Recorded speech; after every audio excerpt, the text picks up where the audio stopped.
우리 한번 제목을 따라하겠습니다. 빌립보 성도들에게.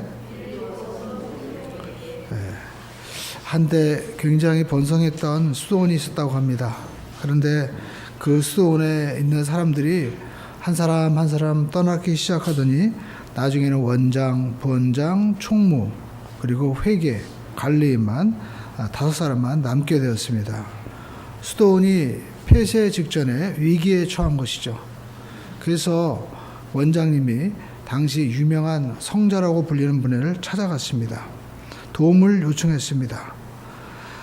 원장이 그 성자를 만나고 돌아오자 이제 수도원에 있던 분들이 물어보는 겁니다. 원장님, 가서 어떤 말씀을 들으셨습니까? 그 성자분이 뭐라고 하시던가요? 그러자 원장님이 이야기했습니다. 우리 5 중에 1명은 예수님이라고 하더군요. 그러자 사람들은 과연 누가 우리 가운데 예수인가 생각을 했습니다. 혹시 부원장님인가? 부원장님은 게으르고 무책임하지만 굉장히 마음이 따뜻하고 사랑이 많았습니다. 아마 부원장님일지도 몰라. 그런데 5명 가운데 1명이라고 하니까 총무일 수도 있지 않을까? 그 총무는 굉장히 차갑고 냉철하지만 사람은 굉장히 진국이고 모든 매사를 정확하게 처리하니까 정말 진리에 서 있는 그분일지도 몰라 라고 생각을 했습니다.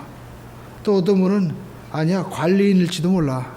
관리인은 좀 모자란 듯 하지만 이 사람은 자기의 맡은 일에 묵묵하게 최선을 다하고 있잖아. 이분일 수도 있어. 아니야, 회계일지도 몰라. 회계가 없었으면 우리 아마 전부 다 지금 죽도 못 먹었을 거야. 우리는 굉장히 자린고비라고 하고, 그리고 또 구두사라고 얘기했지만 이분이야말로 우리를 정말 먹여 살리기 위해서 최선을 다한 정말 예수님의 마음을 품은 아마 예수님일지도 몰라. 이러자 서로가 서로를 대할 때 예수님처럼 대했다는 거예요.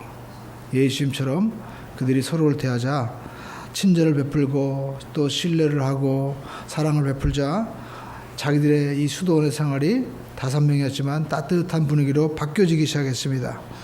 그러자 인근에 있던 사람이 수도원에 우연하게 들리게 됐는데 정말 예전에서 느낄 수 없었던 따뜻한 이 포근함이 그에게 느껴지기 시작했습니다. 그래서 야, 수도원 가봤더니 야, 분위기가 너무 달라졌어. 친구들에게 이야기하자. 그래? 나도 한번 가볼까? 친구들과 함께 이제 각지에서 사람들이 몰려오기 시작했다는 겁니다. 그리고 자기들의 문제를 진지하게 수도원에 계신 분들에게 이제 수도사님에게 물어보기 시작하자 많은 사람들이 몰려오기 시작하고 특히 젊은이들이 자기들도 수도사가 되겠다고 하고 많은 봉사자들이 몰려오면서 그 수도원이 번성하게 되었다는 것이죠. 여러분, 그분들 가운데 예수님이 없었을 때는 어떻게 됐어요? 망해가고 있었는데 예수님이 계시자고 하자 그들은 다시 회복이 되고 생명의 역사가 나타났다는 것입니다. 오늘 우리가 빌립보서에 보면 우리가 빌립보서 1장에 예수 그리스도의 종 바울과 디모데는 그리스도 예수 안에서 사는 성도들에게, 그러니까 빌립보에서 그 생활하고 있는 이 빌립보 교인들에게 사도 바울은 너희들은 지금 예수님 안에 있다라는 것입니다. 그러면서 자기 자신은 하나님의 종으로 또 예수님의 종으로 표현하고 있잖아요. 그러니까 오늘 사도 바울이 이렇게 편지하면서 기쁨이 있고 또 그들에게 소망을 줄 수 있었던 이유는 무엇입니까? 사도 바울에게도 예수님이 계셨고 그들에게도 예수님이 계신다는 것을 다시 확인시켜 준 것이죠. 그래서 사도 바울은 1장 3절 우리가 읽은 말씀을 보니까 내가 너희를 생각할 때마다 나의 하나님께 감사하며 라고 말씀하고 있습니다. 오늘 빌립보 교인들에게 사도 바울이 편지하면서 감사한다는 거예요. 여러분, 사람들은요, 우리가 어떤 일을 만나면 감사한 일이 많이 있죠. 자녀가 원하던 어떤 학교에 들어갔다든지 직장에 들어갔다든지 또 우리가 원하던 어떤 집을 얻었다든지 원하던 자동차를 또 원하던 내가 일을 하게 되었다든지 할 때 굉장히 감사하지 않습니까? 그런데 오늘 사도 바울이 드린 이 감사는요, 이런 일반적인 감사와는 다른 감사의 말을 하고 있어요.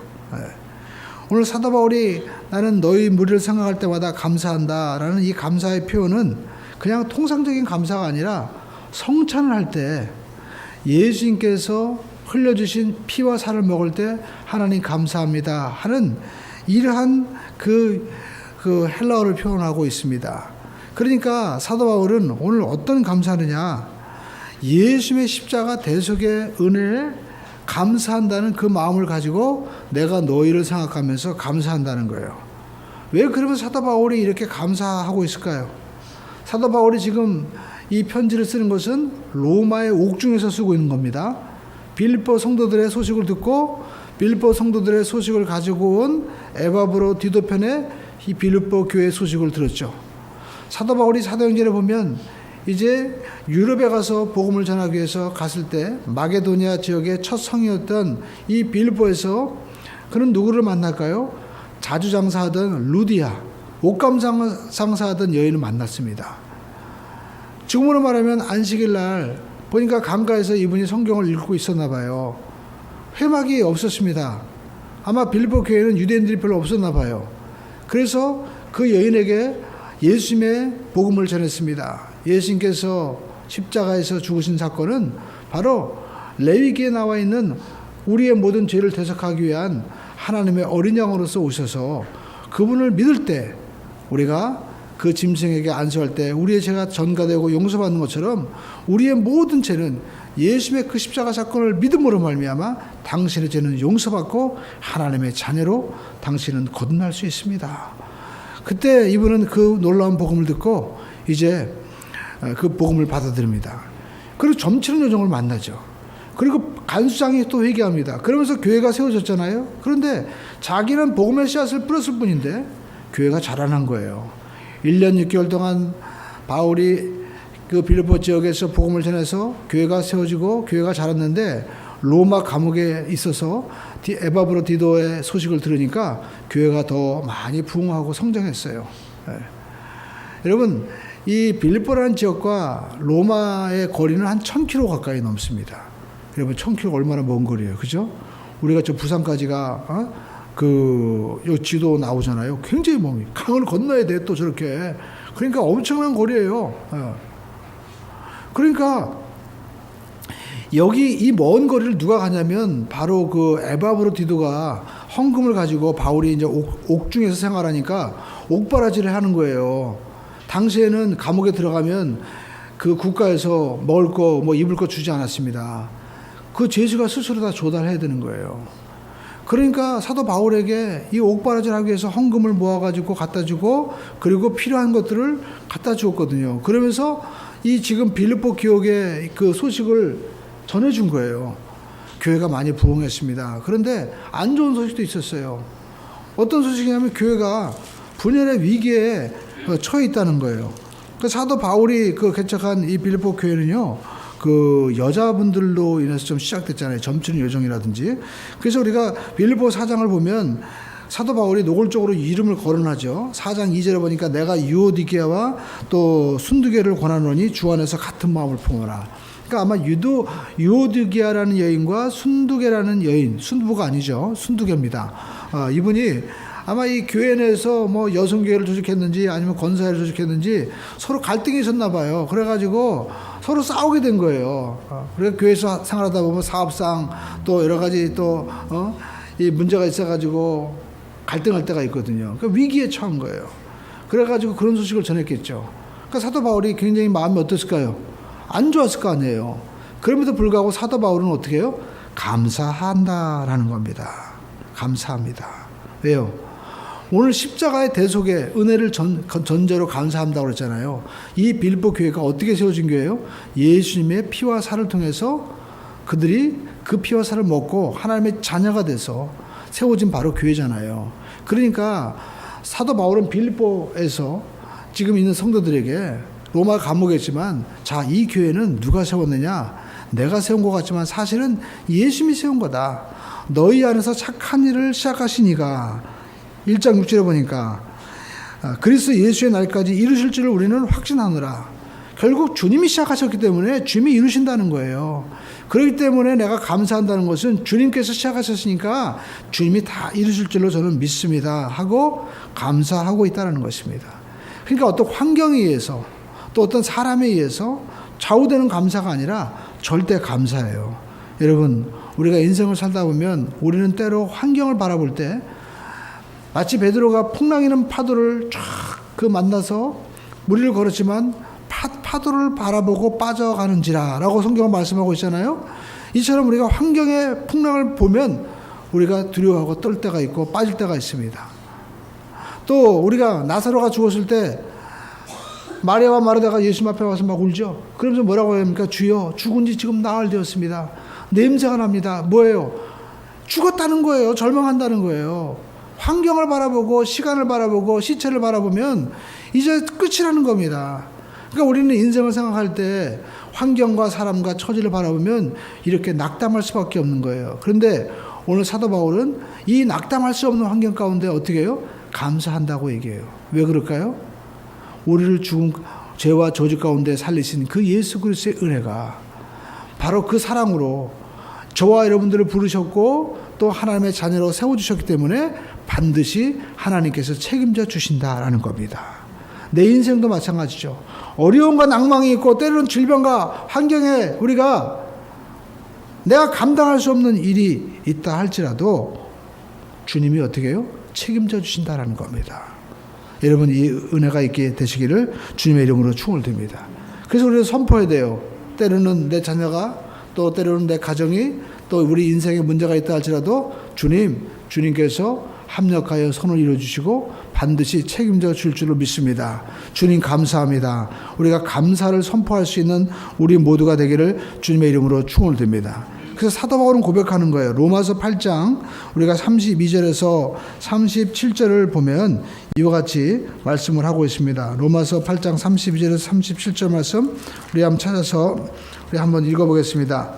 자기 아들을 아끼지 아니하시고 우리 모든 사람을 위하여 내주신 이가 누구예요? 하나님이죠. 어찌 그 아들과 함께 모든 것을 우리에게 주시지 않겠느냐. 그러니까 여러분 우리가 하나님께서 우리에게 구원을 베풀어 주시기 위해서 하신 일이 뭐예요? 아들을 십자가에 못 박아 죽은 거예요.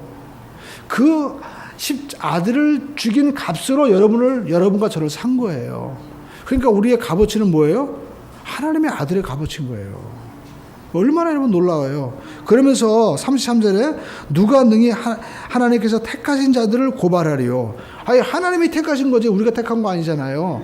그런데 누가 고발하겠어요? 의롭다 하시는 이는 누구예요? 하나님이시라는 거예요. 34절 읽어볼까요? 시작. 누가 정죄하리요? 죽으실 뿐 아니라.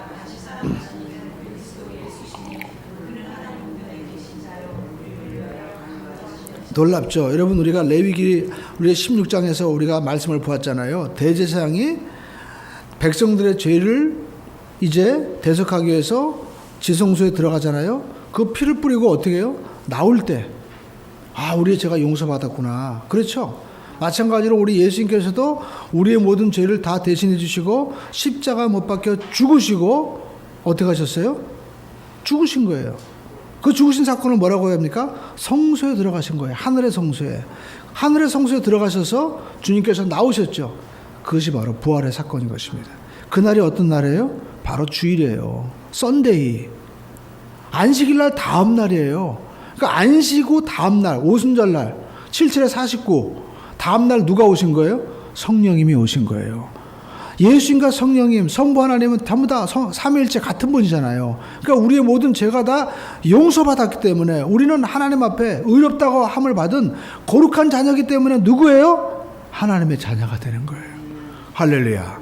여러분 우리가 아파트 혹시 분양을 받거나 또 우리가 새 집을 지었을 때 여러분 들어가 보셨죠? 어떻게 합니까? 맨 처음에 집들이 청소를 쫙 하죠. 청소 안 하고 들어가서 여러분 주무신 분 계세요? 없죠. 아무리 우리가 좋은 집을 줘도 거기다가 싹 청소를 하고 나서 들어가는 것처럼 하나님이 우리를 사랑하시지만 우리가 죄가 있으면 하나님을 거하실 수 없잖아요. 그래서 모든 죄를 다 깨끗하게 씻기고 난 다음에 주님이 함께 하시는 거죠. 마찬가지로 우리의 모든 죄가 다 사해졌을 때 그때 거룩한 성령님이 오신 거예요. 그날이 어떤 날이에요? 바로 사도행전 2장 1절에 나와 있는 오순절 날인 것입니다. 그러니까 여러분 주님께서 우리의 모든 죄를 다 정죄해 주셔서 깨끗하게 해주셨는데 누가 우리를 고발하겠습니까? 의롭다고 하시는 이는 하나님이시라는 거예요. 그러면서 34절 말씀 읽어보겠습니다. 시작.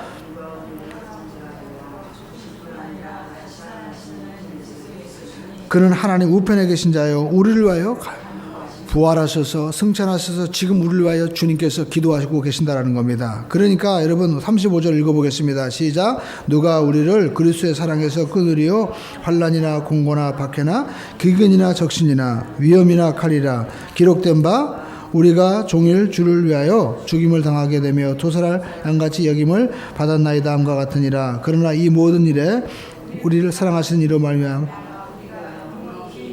우리는 다 이긴다는 거예요. 할렐루야. 그러면서 사도 바울은 확신하고 있습니다. 어떤 확신이요? 38절 시작. 내가 확신은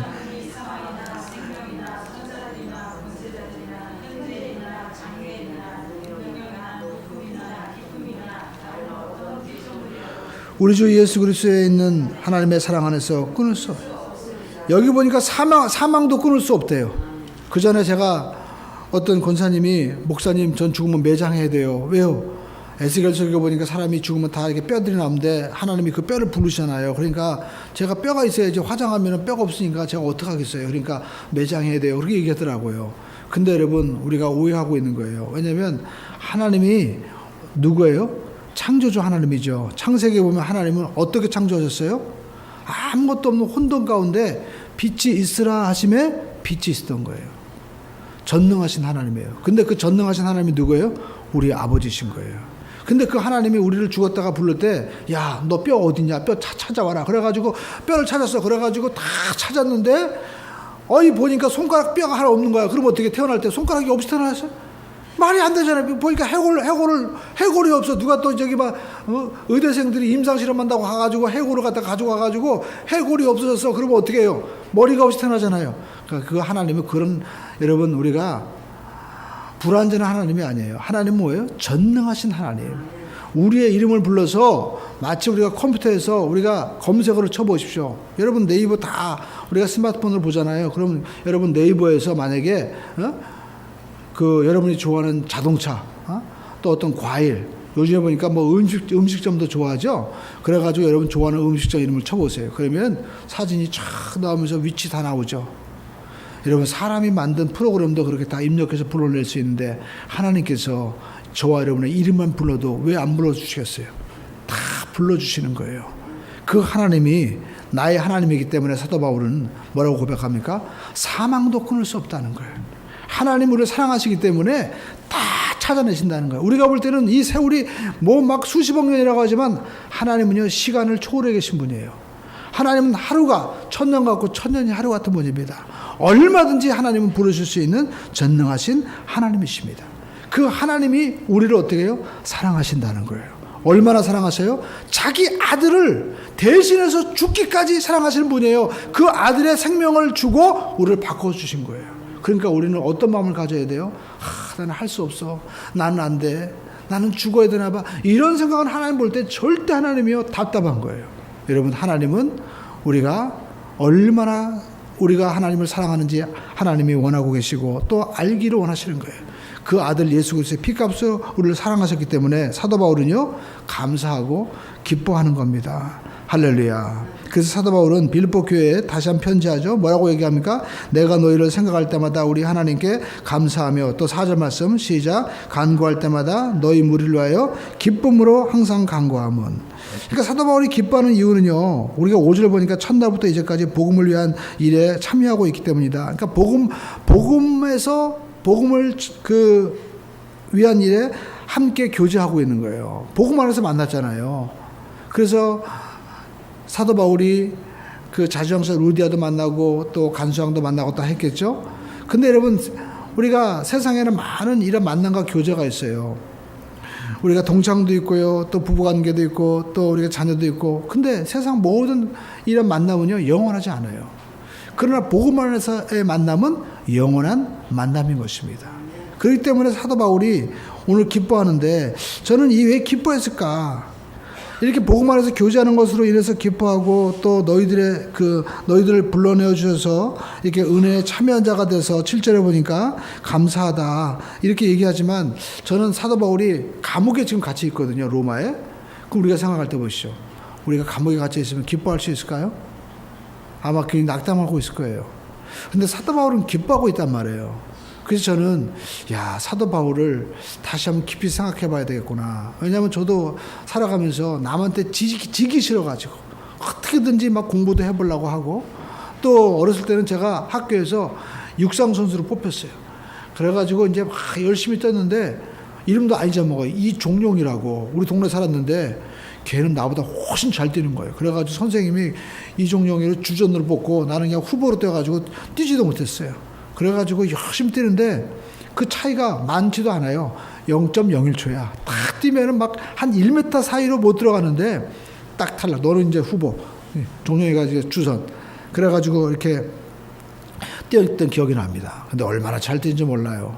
그런데 여러분, 남에게 지기시려고 남을 이겨야만이 내가 성공이다라고 생각했는데 오늘 사도 바울은 보니까 남한테 이긴 거 아니잖아요.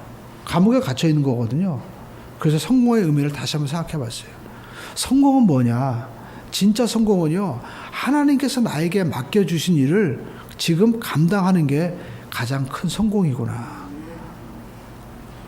우리가 어떤 지위에 오른 것이 아니었습니다. 사도 바울은 어떻게 보면 철저하게 실패한 인생이에요. 근데 사도 바울은요, 기뻐하는 거예요. 여러분, 우리가 돈을 많이 벌고 또 우리가 어떤 지위에 오르고 그때 여러분 기뻐하십니까?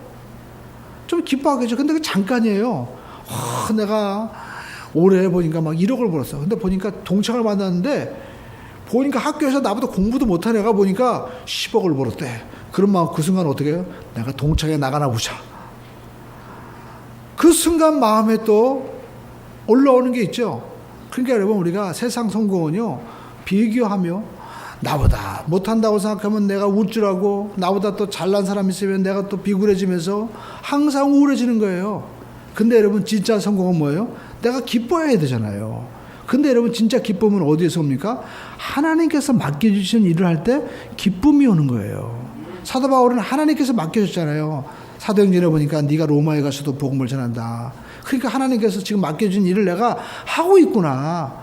내가 하나님 비록 감옥에 있지만 그 사랑하는 성도들에게 내가 복음의 편지를 씀으로 말미암아 하나님께서 주신 이 말씀을 통하여 그들이 세워질 것을 믿고 감사하는 거예요.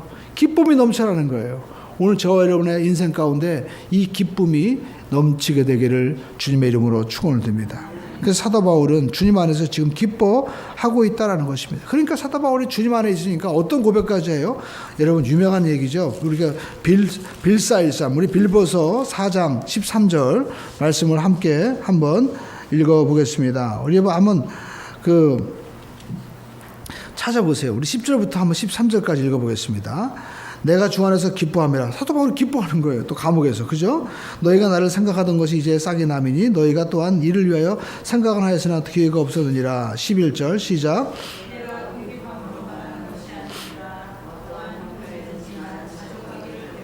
감옥에 갇히고 동료들에게 유대인들에게 맞고 얼마나 고통당했어요. 그래도 사도 바울은요, 기뻐한다는 거예요. 그러면서 12절, 나는 비천에 처할 줄도 알고 풍부에 처할 줄도 알아. 모든 일 곧 배부름과 배고픔과 풍부와 궁핍에도 처할 줄을 아는 일체의 비결을 내가 배웠노라. 13절 말씀 시작. 예, 놀라운 고백하고 있죠. 나는 모든 일을 할 수 있다는 거예요. 어떨 때 내게 능력 주신 자 안에서 내가 모든 것을 할 수 있느니라. 그 사도 바울은요, 정말 하나님 안에서 진짜 성공이 뭔지 아는 사람이에요. 오늘 저와 여러분들도 우리가 주님 안에서 이 모든 것을 할 수 있다고 고백할 수 있는 믿음의 정말 고백자가 되고 진짜 성공자가 되기를 주님의 이름으로 축원을 드립니다. 여러분, 성경 보시죠. 사도 바울이 지금 감옥에 있지만 이런 고백을 하고 있잖아요. 왜 그럴까요? 그는 주님 안에 있었기 때문에 그런 거예요. 빌립보서 1장 우리가 2절에 보니까 하나님 우리 아버지와 주 예수 그리스도로부터 은혜와 평강이 있을지어다. 그들에게 오히려 위로하고 있죠. 어떻게 이렇게 위로하고 있을 거예요? 예? 그는 그리스도 예수 안에 있는 거예요. 그래서 빌립보서 1장 1절에 보니까 그리스도 예수 안에 있는 빌립보에 사는 성도들에게 너희들이 지금 빌립보에 살고 있지만 예수만에서 살아야 된다라는 것을 말씀하고 있는 것입니다. 그러니까 여러분, 사도 바울은 주님께서 십자가에서 자기를 위해서 대속해 주신 그 은혜를 개인적으로 받아들인 거예요. 그리고 그 믿음의 뿌리를 두고 있었기 때문에 환경이 아무리 변해도 그는 기뻐할 수 있었다라는 것입니다. 그리고 너희들도 그 은혜에 참여한 자라는 거예요. 성경을 보시죠. 자, 한번 7절 말씀 읽어볼까요? 시작. 내가 너희 무리를 위하여 이와 같이 생각하는 것이 마땅하니 이는 너희가 내 마음에 있음이며 나의 매응과 복음을 변명함과 확정함에 너희가 다 나와 함께 은혜에 참여한 자가 됨이라. 너희는 은혜에 참여한 자라는 거예요.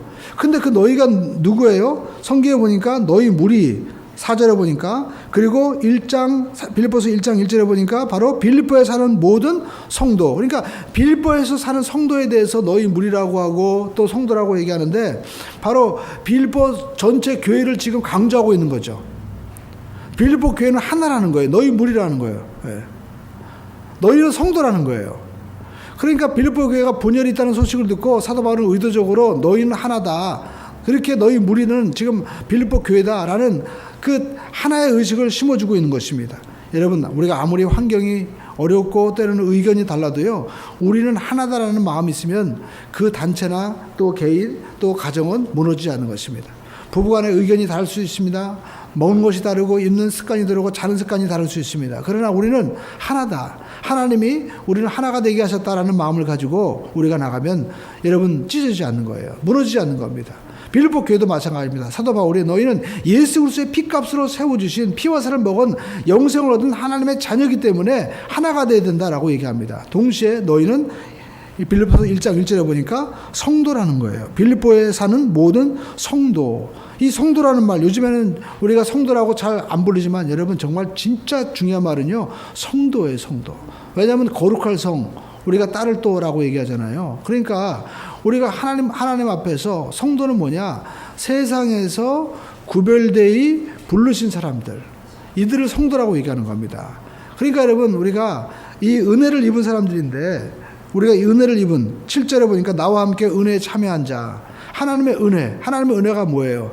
너희가 그 은혜로 인해서 십자가에서 못 박혀주신 그 대속의 은혜로 인해서 그것을 어떻게 해요? 믿음으로 말미암아 구원을 얻었나니 이것이 너희에게서 난 것이 하나님의 선물이라고 말씀하고 있잖아요. 그러니까 여러분, 우리는 십자가 대속의 은혜를 우리가 나를 위한 사건이구나라고 믿는 자가 되어야 되는 거예요. 아무리 예수님께서 십자가에 못 박혀 죽으시고 주님께서 처절하게 채찍을 맞으셔도 주님은 죽으셨나 보다, 목사님 얘기하나 보다 라고 생각하면 아무런 의미가 없어요. 그 사건이 누구를 위한 사건이 되어야 되는 거예요? 나를 위한 사건. 그러니까 레위기 1장에 우리가 자기의 죄를 대속할 때 짐승에다 어떻게 해요? 안수하는 거예요. 안수를 해야만이 내 죄가 짐승에게 그 전가되고 그 짐승의 흠없음이 나에게 와서 내가 흠없는 자가 되는 거예요. 만약에 안수를 하지 않으면 그냥 도살하는 것과 똑같은 거예요.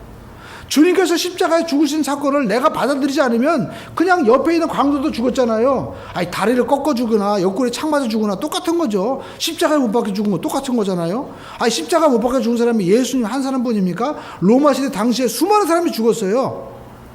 그러니까 여러분, 우리가 십자가에 못 박힌 사건을 나의 사건으로 내가 믿지 않으면 아무런 소용이 없는 거예요. 그것을 믿는 자가 누구예요? 성도라라는 것입니다. 그 은혜에 참여한 자가 된 거예요. 저와 여러분들이 교회를 아무리 오래 다니고 아무리 큰 교회 다니고 아니 뭐 외국에 있는 교회를 다닌다 할지라도 예수님께서 십자가에서 못 박혀주신 사건이 나의 사건이라고 믿어지지 않으면 아무런 소용이 없는 거예요. 오늘 저와 여러분들이 이 사실을 믿어야 됩니다. 여러분, 예수님께서 니고데모에게 요한복음 3장에 말씀하잖아요. 네가 물과 성령으로 거듭나야 된다. 어떻게 거듭났는가? 하늘에서 난 자다. 그게 뭐예요? 하나님이 나게 하시는 거예요. 그러니까 하나님의 방법이에요. 이스라엘 백성들이 추구해 보면 애굽에서 나올 때 어떻게 나왔습니까? 마지막에 10번째 재앙, 양을 잡아라. 그리고 피를 문설주 맨 위에 그리고 좌우에 발라라. 피를 발랐어요. 어떤 일이 벌어졌습니까? 그날 밤에 천사가 쫙 지나가는데, 죽음의 천사가 지나가는데 피가 있는 집은 넘어가는 거예요. 그래서 유월 넘어간다라는 거예요. 근데 피가 없으면 다 죽는 거예요. 그러니까 여러분, 그 집의 아이들은요, 아침에 일어날 때 애굽에 있는 모든 아이들이 죽었는데 그 아이들은 살았잖아요. 새로운 생명을 얻은 거예요. 그러니까 여러분, 그것은 어떤 방법이었어요? 하나님의 방법이었지 사람의 방법이 아니에요. 마찬가지로 거듭나는 것도 하나님의 방법으로 예수님의 그 십자가 대속의 사건을 믿으면, 그 피를 바르면 내가 구원받는 거예요. 이것이 하나님의 방법이고 하나님의 구원인데, 이것을 우리가 믿을 때 은혜에 참여한 자가 되고, 이 은혜에 참여한 자가 누구예요? 성도다라는 겁니다. 그러니까 성도는요, 구별된 거예요. 피가 발라져 있는 집안과 피가 발라져 있지 않는 집안은 완전히 다른 것처럼.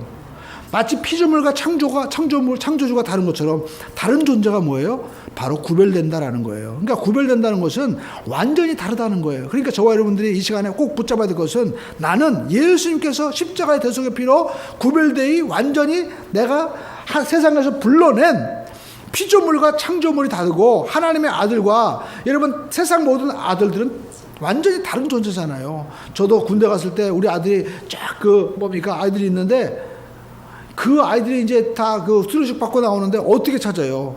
근데 우리 아들은 금방 보이더라고. 왜? 네 아들이니까. 마찬가지로 하나님은요, 하나님의 자녀를 딱 보고 알아보시고 선택하신 거예요. 이걸 우리가 굳게 붙잡아야 됩니다. 할렐루야. 우리 한번 하겠습니다. 나는 하나님이 불러주신 하나님의 자녀입니다. 그러니까 피조물이 창조물과 다르듯이 하나님의 자녀와 여러분 하나님의 은혜가 없는 자녀는 완전히 다른 차원이에요. 그렇기 때문에 하나님이 어떻게 해요? 책임져 주시는 거예요. 하나님이 죽음에서 생명으로 바꿔주시고 어둠에서 빛으로 바꿔주시고 하나님이 모든 실패와 낭만 가운데서 치료와 은혜로 바꿔주시는 거룩하신 하나님의 구별된 자인 줄로 믿습니다. 여러분, 근데 우리는 인생 살면서 내가 이렇게 하나님 앞에 구별되어 부름받았는데 아직 나는 이렇게 마음 가운데 두려움이 있고 죄가 있는데 왜 그러죠? 아직 우리가 성화되지 못했기 때문에 그런 거예요. 마치 성경 말씀하고 있죠. 어린아이가 있고 장년에 이런 자가 있는 것처럼 우리가 하나님 앞에 전부 다 아직 부름받았지만 우리가 아직 믿음이 자라지 못하는 거예요. 그래서 우리가 교회에서 어떻게 해요? 말씀을 듣고 또 우리가 하나님의 이 거룩한 지체가 되어서 점점 자라나고 있다라는 것입니다. 그래서 고린도 우리가 전서 12장 27절 보십시오. 우리가 예수님께서 교회 머리가 되시고 우리가 교회 성도라는 거예요. 자, 12장 27절 말씀 시작. 너희는 그리스도의 몸이요 지체요 각 부분이라. 그리스도의 몸이라는 거예요. 예수님 머리가 되셔서 우리는 다 지체가 된 거예요. 여러분, 제가 병원에 가니까 어떤 분은 뇌졸중으로 인해 가지고 안타깝게도 머리는 생각하는데 몸이 안 움직이는 거예요. 이게 참 답답하더라고요. 그러니까 나 물 먹고 싶어, 물 가져와 하는데 그전에는 물 먹고 싶으면 컵 가지고 자기가 먹을 수 있었는데 손이 안 움직이는 거예요. 이게 이 뇌졸중이고 풍이죠. 예수님께서 우리에게 명령하시는데 우리가 못 움직이면 어떻게 해요? 우리의 이 그리스도의 몸이 이게 지금 마비가 된 거나 마찬가지예요. 그러니까 우리가 신앙생활 하면서 하나님의 말씀하시면 내가 순종할 수 있는 사람, 순종할 수 있는 교회, 순종할 수 있는 이 우리가 성전이 되는 것이 살아있는 바로 교회요 성도인 것입니다. 여러분, 우리가 고린도전서 3장 16절을 보시죠. 우리 한번 찾아볼까요? 고린도전서 3장 16절 말씀. 자, 고린도전서 3장 16절의 말씀을 읽어보겠습니다. 너희가 누구예요? 우리 한번 자기 이름을 한번 집어넣으십시오. 시작. 김종태가 하나님의 성전인 것과 하나님의 성령이 너희에 계신 것을 알지 못하느냐. 성령님이 계신다는 거예요. 할렐루야. 왜? 사도 바울은 여러분 성경에 보니까 대머리래요. 그리고 사도 바울은 키가 작았습니다. 그리고 못생겼대요. 근데도 누구예요? 성령님이 계시는 거예요. 왜 계실까요? 하나님은요 외모를 보지 않습니다. 하나님이 키를 보지 않습니다. 하나님은 뭘 보는 거예요? 그가 예수님의 피가 발라져 있느냐 안 발라져 있느냐 이걸 보는 거예요.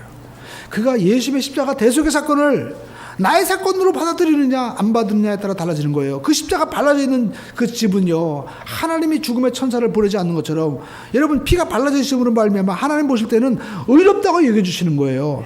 의롭다고 여겨주시기 때문에 성령님이 그 안에 들어가셔서 함께 사시는 것입니다.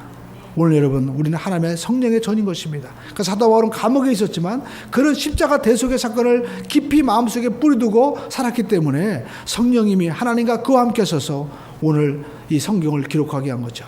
네가 비록 감옥에 있지만 사도 바울아 네가 가서 복음 전하지 않아도 편지를 쓰면 돼. 그래서 편지를 쓴 거예요. 근데 이 편지가 세상에 성경이 될 줄 누가 알았겠어요. 사도 바울뿐만 아니라 오늘 인류로 오가는 수십억의 이 사람들이 이 성경의 말씀을 읽고 돌아오는 거예요. 제가 알고 있는 그 김준홍 목사님 그런 얘기 하더라고. 자기가 원래 미국 유학을 가려고 학교에서도 대구 계명대학에서 다 기획했다는 거예요. 그런데 자기가 유학 가기 전에 성경 말씀을 읽다가 하나님 말씀, 이 말씀 한 구절을 읽고요.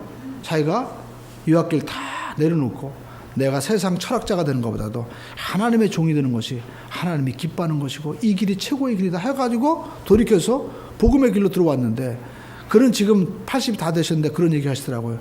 자기가 평생을 살면서 제일 잘 선택한 것이 뭐냐.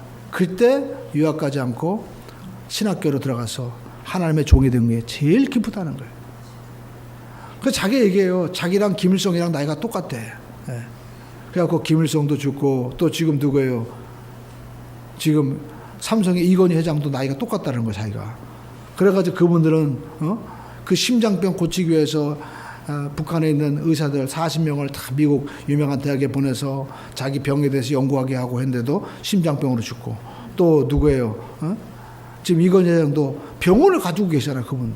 그래도 그분은 지금 몸을 움직이지 못하잖아요. 근데 자기는 아무것도 없는데 주님 붙잡고 있으니까 하나님 은혜 가운데 지금 80이 다 되셔도 정정하게 제2의 인생을 살고 있다면서 자기는 감사하다는 거예요. 그래서 자기는 젊었을 때 많이 방황해가지고 자기가 정말 하나님의 일을 많이 못했는데 자기 기도했대요. 하나님, 내가 젊었을 때 방황했으니까 이제는 제가 하나님 나이가 먹어도 건강하게 해주셔서 90까지 짱짱하게 있다가 그때까지 쓰임받게 하면 내가 젊었을 때 못한 거 후반에 다 때울 수 있으니까 하나님 저에게 건강 주실 줄로 믿습니다 하고 일하고 계신다는 거. 얼마나 긍정적이에요. 오늘 저와 여러분들도 이런 긍정적인 믿음의 생각을 가지고 나가야 될 줄로 믿습니다. 감옥에 있어도 하나님 감사합니다. 하나님께서 함께 하실 줄로 믿습니다. 이런 감사의 마음을 가지고 우리가 나가시길 바랍니다. 그리고 여러분 주보에 보면 뒤편에 이 물구나무석이라는 이 그림이 있죠. 저도 이 이야기를 이렇게 읽어보면서 맨 처음에 이 검인가 했는데 보니까 나미부 사막에 사는 그 최악의 여건 가운데 사는 아무것도 없는 땅이라고 불려져 있는 거기 거절이라는 이 낙정벌레예요. 근데 습기도 없는데 이 애가 어떻게 사나 했더니 세상에 자기가 살아가는 방식이 있는데 밤에 모래 언덕을 올라가 가지고 저기 그 바다에서 바람이 이제 몰려오잖아요. 거꾸로 서가지고 바다에서 몰려오는 습기를 갖다가 어떻게 해요? 받아가지고 이슬이 맺히면 자기 이슬이 자기 목구멍으로 떨어지죠. 그래가지고 거꾸로 서 있다는 거예요. 그래가지고 생존한다는 거예요. 놀랍죠? 그러니까 여러분 사람이요. 우리가 이런 정신 가지고 살아가면 못할 일이 없겠다라는 생각 가졌어요.